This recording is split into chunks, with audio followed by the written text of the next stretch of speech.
sa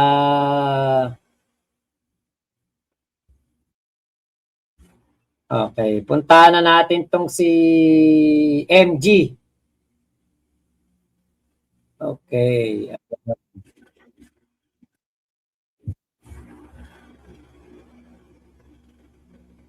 Nadali si Kulaong ng ano?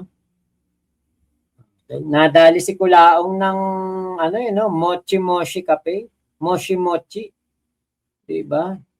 Okay, James Can, Atay.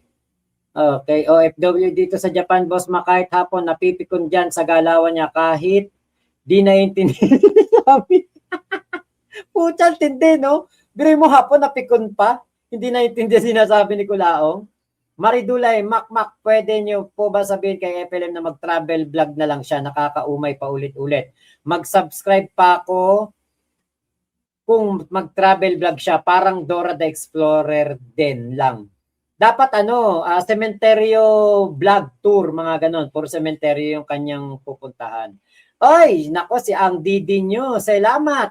Salamat, Pagi.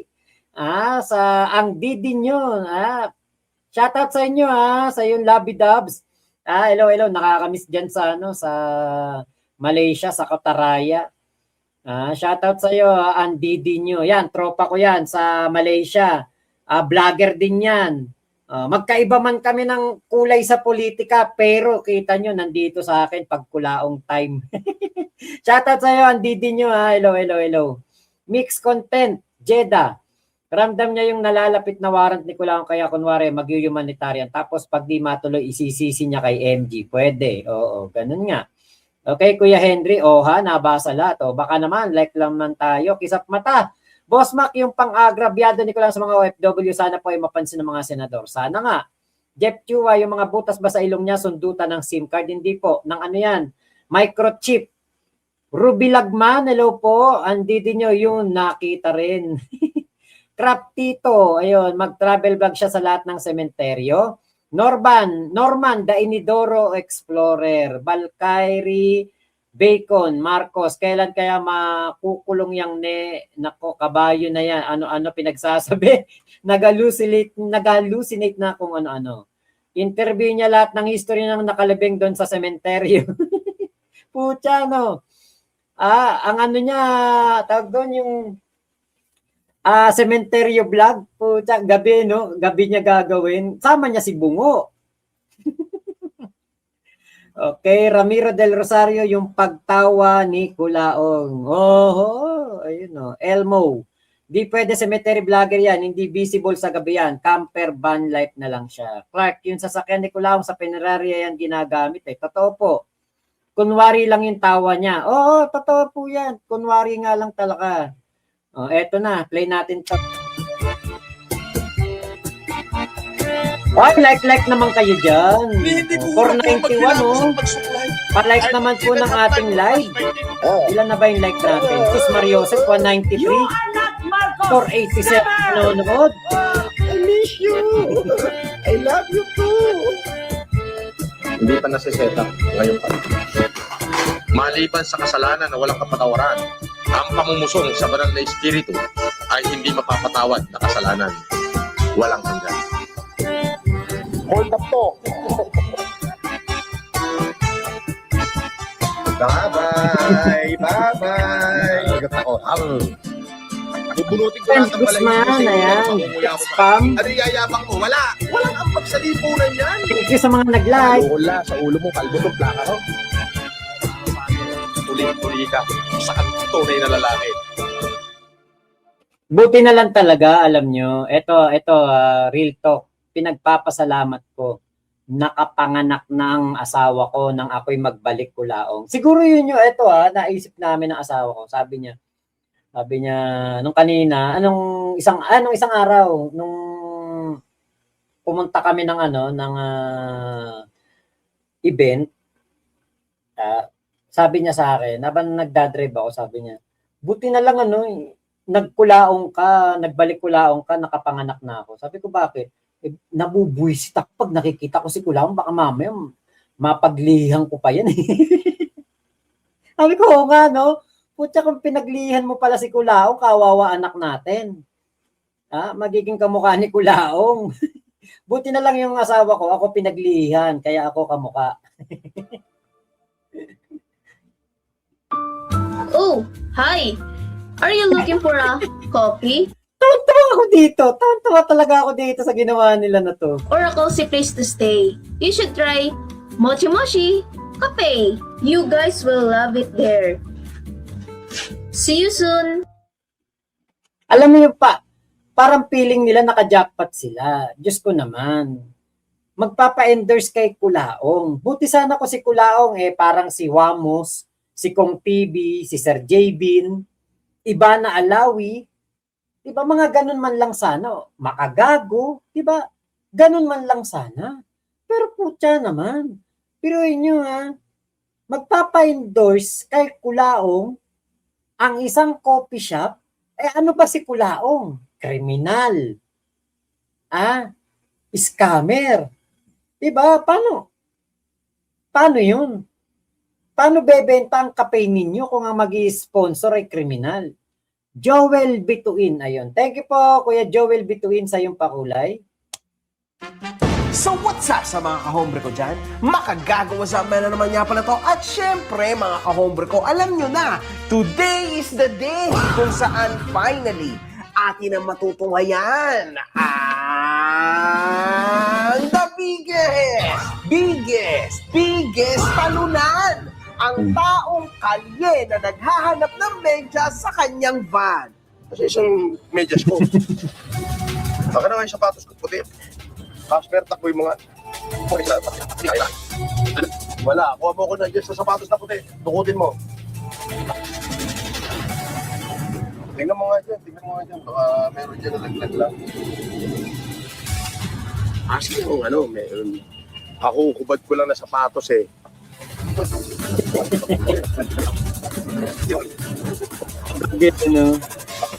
Wala naman na medyo sa sapatos.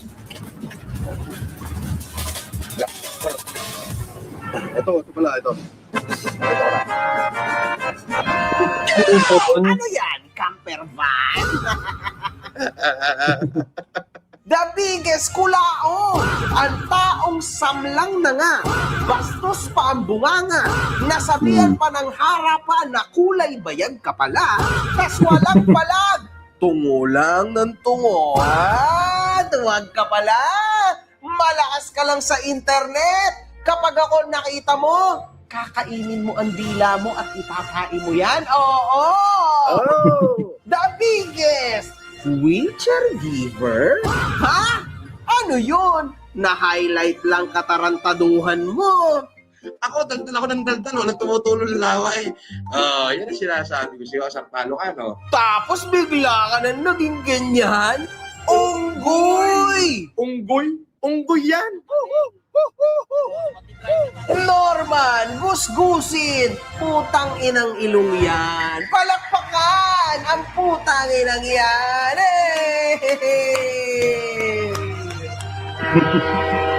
San Pablo'y hinahanap mo ba ako sa Facebook? Dito na lang tayo sa main ko kasi wala lagi naman ako nare-report. Eto mga kahombre ko, i-follow nyo din ako. Let's go! Sa mga hindi nakasubaybay, meron na ho tayong 55 videos ukol kay Norman Gusgusin, mga kahombre ko. Grabe naman, 55 pa lang, ngunit ayon sa mga kupal na intelektual na bangag sa internet, ito daw ay gatas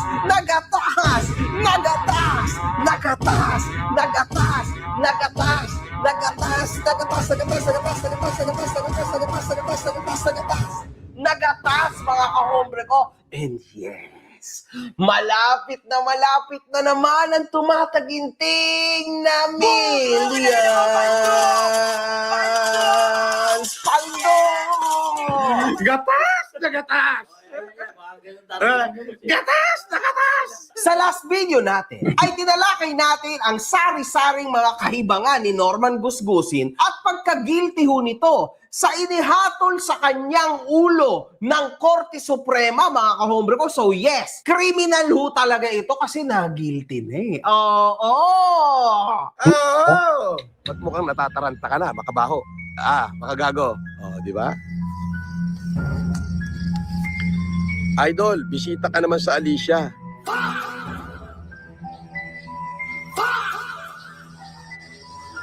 Hindi pa siya dyan eh. Ah. Hmm.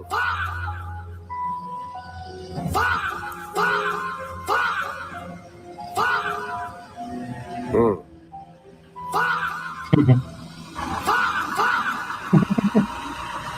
Bono.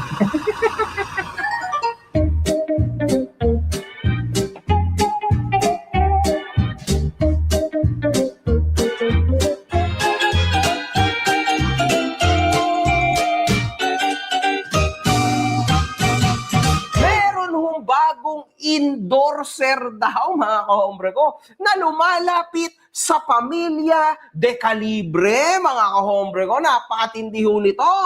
Hindi ho endorsement. Inidorsement ho ito, mga kahombre ko. And isa pa, mga kahombre ko, magtataka kayo, simula nung sinabi ko kung magkano ang kinikita ko sa pag-endorso sa TapTap Send, may kontrata ako dyan. Magkano babayad sa akin dyan? Sabihin ko na nga, kalahating milyon ay binabayad sa akin yan. Ilagay ko lang yan ng 10 beses. Nagkukumahog na ho ang ating bida na si Norman Gusgusin na makahanap din siya ng tamang endorsement. Oo. Ay atin nung basahin ang panibagong kagungungan ni Norman Gusgusin.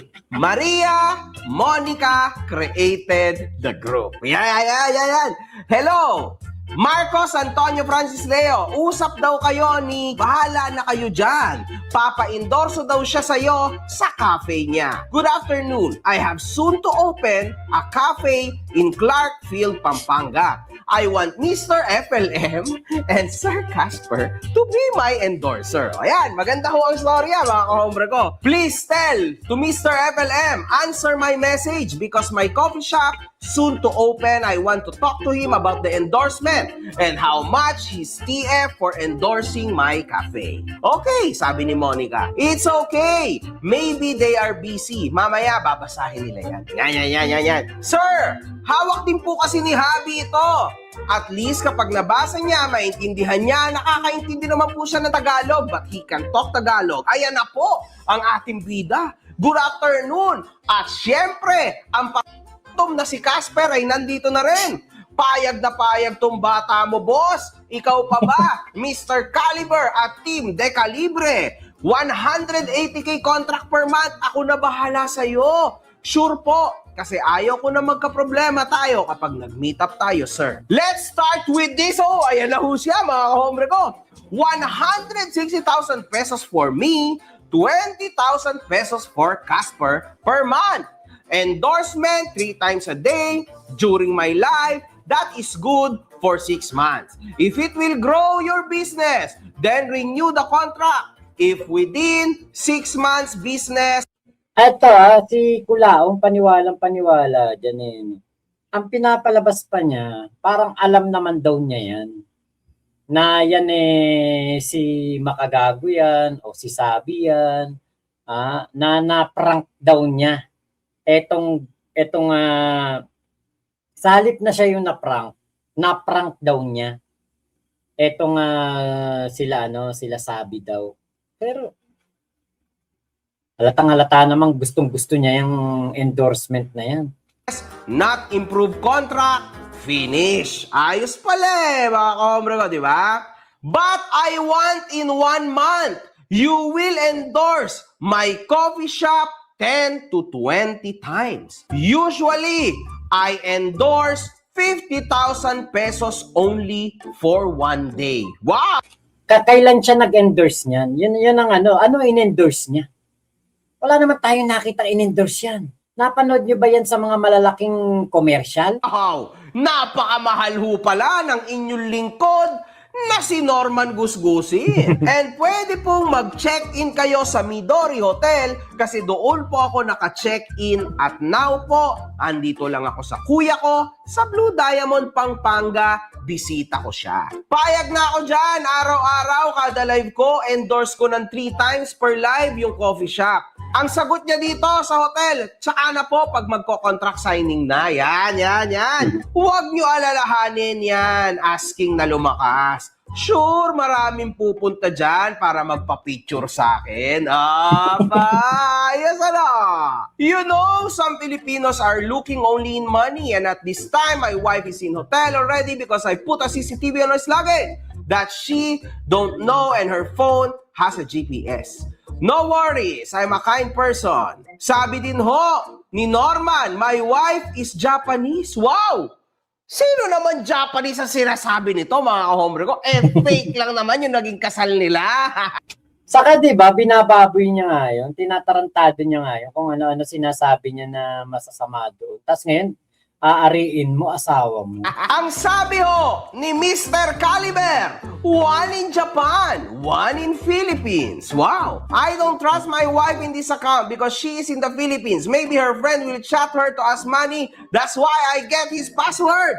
Magkakaroon tayong meet and greet sa mismong araw ng opening and kayo po ni Sir Casper ang magri-ribbon cutting. Siyempre, Pucha, alam mo yung parang pil na pil siguro nila, parang kung TV sila, napaka-tindi. Biro mo, ribbon cutting silang dalaw ni Casper. mga kahombre ko, yan yung mga gustong-gusto ni Mr. Caliber.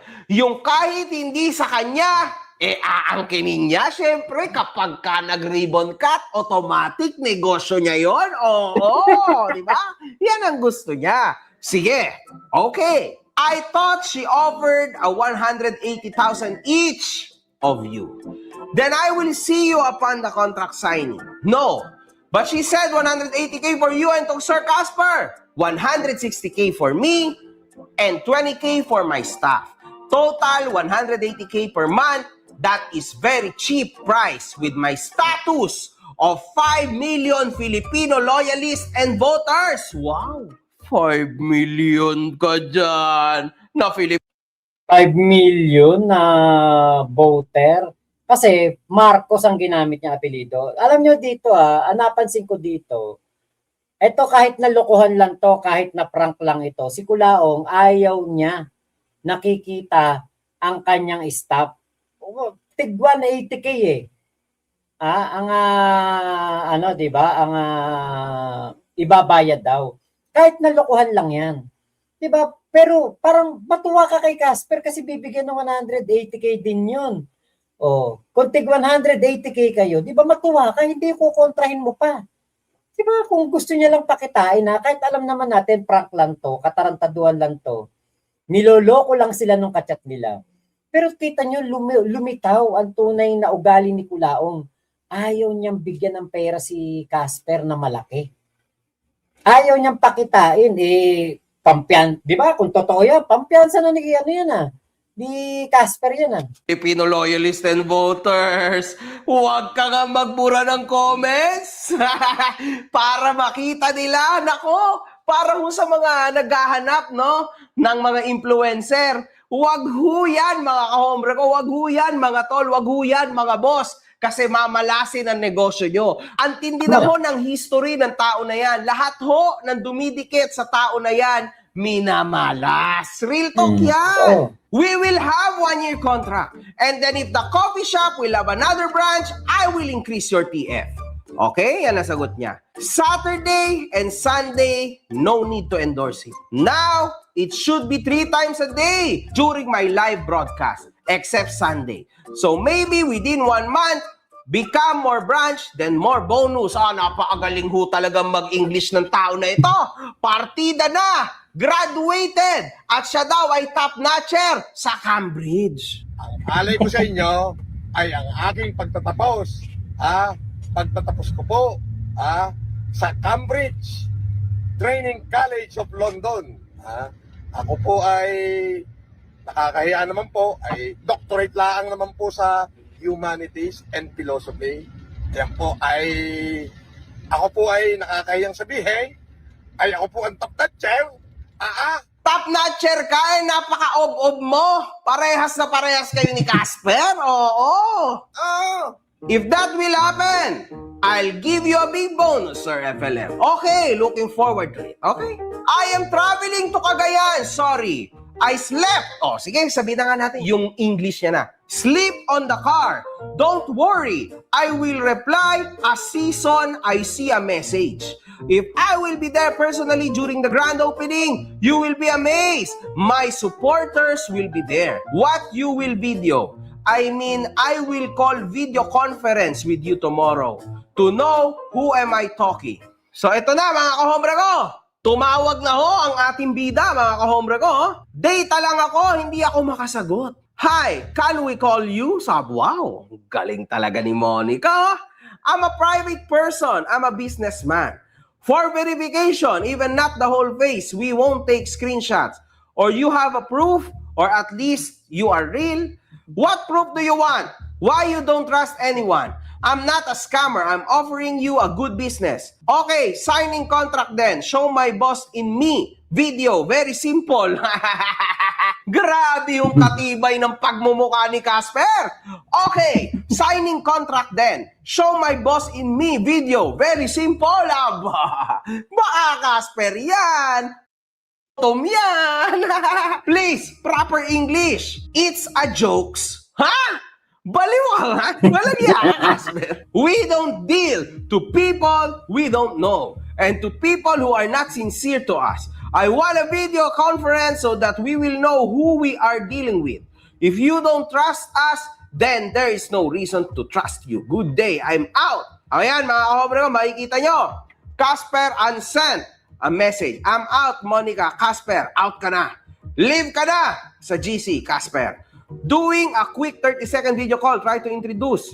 Sunod ako. Lokohan to, pare. Leave ka na. Sunod ako. Wow! So makikita ho natin dito, mga kahombre ko, na nagkatapos-tapos na ho ang kanilang inidorsement, mga kahombre ko. So, nagkandaleche-leche na naman ang buhay ni Kulaong. Nadaan rin naman sa private messages sila ni Gusgusin. Napaka-unprofessional ninyo kausap, sir. Asawa ko pa talaga ang tatanggihan mo. Pera na, ginawa mo pang bato. Sa bagay, maraming vlogger na mas sikat sa'yo para sa coffee shop endorsement. Pero isa lang ang sasabihin ko, wala ka nang makukuha ang supporters mo dito sa Pampanga. Sa inasal mo, sa asawa ko. Hindi lang siya nagpakita ng muka, tinabla mo na. Kasiraan mo rin ito sa ibang vlogger. Ikakalat ko ito. Hanap ka lang ng iba. Ikakalat mo, nasa'yo yan. Maraming masikat sa akin? I don't think so. Rank 7 ako sa Yahoo Year End ng 2020 World Most News. Search mo. Abay, search nga ho natin. Abay, Diyos ko, 2020 pa yan, pinagmamalaki pa ni Kulaong. Eh, ano ba ibig sabihin dyan? Kaya siya trending noon kasi inaresto siya. tama naman, number 7. Kaso bakit ka ni-research? Kasi nakulong ka. So, kung kayabang-yabang ang maging isang kriminal, eto na ho si Norman Gusgusin. Napakatindi hong kriminal nito, mga kahombre ko. Tibay talaga ng mukha, no? Kung nagpakita man lang kahit isa sa inyo, baka naniwala pa ako na totoong kausap namin. Pero pasensya na, di ako nakikipag-transaction sa fake account sa FB. Nung unang panahon pa yan, nag-research na ako sa'yo bago ka palang magyabang. Sa akin, sahuran mo muna si Monique. Nag-aantay ka pa ng sahod mo sa YT before mo siya sahuran. Eh di wow, just admit it, FLM, na walang-wala ka na kaya hindi mo alam saan ka magtatago ngayon. I already researched about you. And as far as I know, you have a lot of case. Lagot ka. In your dreams, Kupal. To, kala mo naman may tira ungas. Wanted ka na, hinahanap ka na, Susan. Malapit ka na, Susan. O talaga, ikaw, ano feeling mapera na nanlilimos ng palipad sa mga viewers sa YouTube? I already researched about you. Jaco Laong, mas kupal ka. Kupal ka, minuminuto. Style mo bulok, gunggong. The Philippine Looper and TNT Boy. Tago ng tago, iwas sawaran. Hindi ka nga makauwi sa bahay mo eh. Ayan na, wang-wang.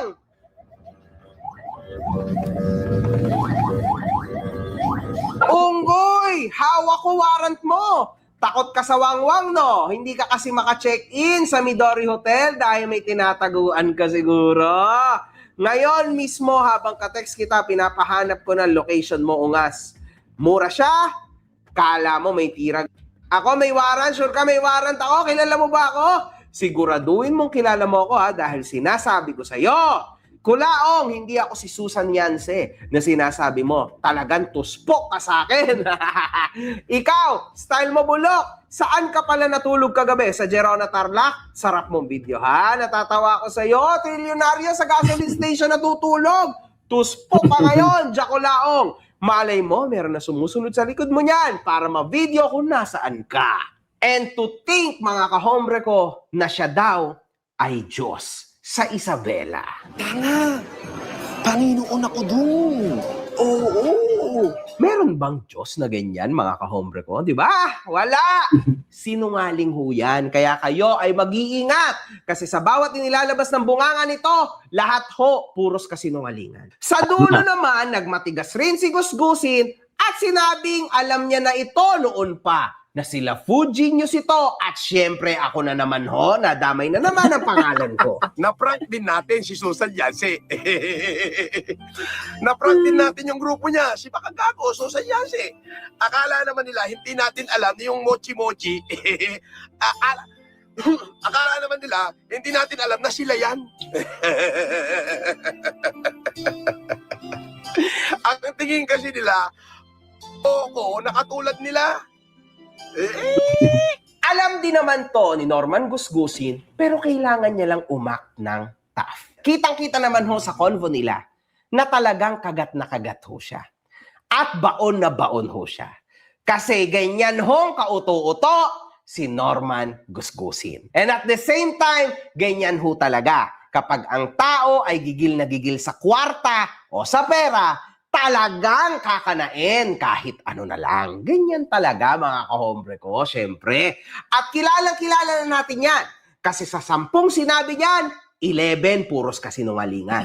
Kaya uulitin ko lang, mag-iingat kayong lahat dyan. And definitely wala naman akong gustong lumapit dyan. Kasi it's very clear from the start, di ba? Paulit-ulit na lang tayo na lahat na lumalapit sa tao na yan ay minamalas. Akala naman Totoo naman yun, di ba? Minamalas talaga. Lahat po na nalalapit dyan. Si Ian, si Joshua. Oh, eto, Sun yan, yung mga yan. Maano na rin yan. nila, hindi natin alam na sila yan. Makikita rin natin na ang Di ba? Eto dito na-expose si Kulaong. Kasi kahit na nga prank lang to, kahit lang na katarantaduan lang to, niloloko lang naman sila nung kachat nila para sa Moshi Mochi endorsement. Diba, sana sinabi na lang ni Kulaong, ay, okay po yun, sige. Kung gano'n ang ibibigay nyo sa aming talent fee, 180 sa akin, 180 kay Casper, aba, maganda, malaking tulong po yan sa staff ko. Diba, Diyos ko, dito kitang-kita, 160 sa akin, 20 lang kay Casper. Puta, alilang-alila naman ginagawa mo dyan. Ewan ko, syempre, hindi natin masisi din naman si Casper kung bakit nagtitiis dyan, kung bakit anong-ano siya dyan na magtiis kay Kulaong, di ba? Pero yun nga yun yung point natin na nakita natin dito na si Kulaong talaga, wala siyang concern, walang sympathy, empathy sa tao.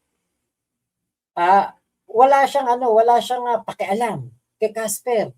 'Di ba? Kasi kung makakita pa tayo doon ng chat kahit na prank lang 'yon. O Casper, tig 180 daw tayo. O kahit papaano makakaluwag-luwag ka saka meron kang pampiyansa kung sakaling dumating na yung kaso ni MG sa'yo, yung sabina o yung warrant of arrest. 'Di ba kahit papaano makabasa tayo ng ganun? Pero hindi. Talagang kinokontra niya, hindi. 160 sa akin, 20 lang kay Casper. Diyos ko, kahit na prank lang, di ba? Mag-ano ka naman? Maging mabait ka naman sa kapwa mo. Kaya nga po alam nyo, hindi po totoo na mabait tong taon to. Bakit? Dito nga mismong tauhan niya, kasama niya, anytime, anywhere, kahit saan siya magpunta, kasama niya. Tingin ko naiwanan lang to ngayon doon sa Isabela, kasama si Aba. Baka si Aba dala-dala yung A150, ay yung ano, yung ibang sasakyan ni Kulaong daw. Baka umuwi ng Maynila na yung dalawa. Nagbakasyon muna. Uwi muna sila na Manila kasi si Kulaong lang naman na nagtatago, hindi naman sila eh. Tapos babalik na lang siguro ulit ng ano yon, ng Isabela kapag susunduin na nila si Kulaong. 'Di ba? Pero sana naman, 'di ba kahit man lang papaano mabigyan mo naman ng kumbaga yung maging mabait ka man lang. Alam parang ang hirap lagi kay Kulaong maging mabait. No? Ay nako. Okay, Joel Bituin, more power sa iyo, Makmak, keep it up. Thank you po, Kuya Sok Espiritu. Hello po, MMA. Ayan, shoutout po sa inyo. Maging mabait na lang ba naman? Diyos ko, hindi pa niya pinipili yun. Okay, sabog si Badong. Medyas yan. Okay, Pink Butterfly. Oh, hi, try mochi mochi, mapapakulaong ka sa sarap. Ramiro Del Rosario, boses pa lang talo na ugok na magsalita. Sabog si Badong. Dapat kay Kulaong mag-flip top ang lakas ng sa asaran. Ay, De La Cruz, hello po. Alam niyo kung si Kulaong makalaban ko sa flip top. Wala naman akong ibang ibang sasabihin diyan. Wala akong ibang diyan sasagot kundi Norman. Magsagot siya. Norman. Tapos sasagot ulit siya. Norman, time. Puro Norman lang. Asar na asar yan pag tinatawag na Norman. Pero yun ang bigay sa kanya ng nanay-tatay niya na pangalan. Wonder ng Boyd. Ayun, anong tawag sa Kulaong gorilla? Bakulaong. Badums. Sayang wala tayong sound effects dito eh. Yung kasing aking sound effects ayaw kumonekta dito sa tawag dito sa StreamYard. Okay, AJ Almarines, good morning po Sir Mac, ang sarap magkape habang manood sa inyo. Thank you po. Yan, Fritz Willand, ayun, ano yung pa? Kapampangan Vlogger, morning, Boss Mac, shoutout watching from Malaysia. Ayun, salamat Pagi. Okay, Sayakawan. Kay Kyle Juni, mukhang almoranas na nabugbog kakaupo. Aldrin pa, sakala ko babarkada niya si Kong Ronald Singson ng Ilocos Sur. Ba't di siya pumunta dun sa Bigan?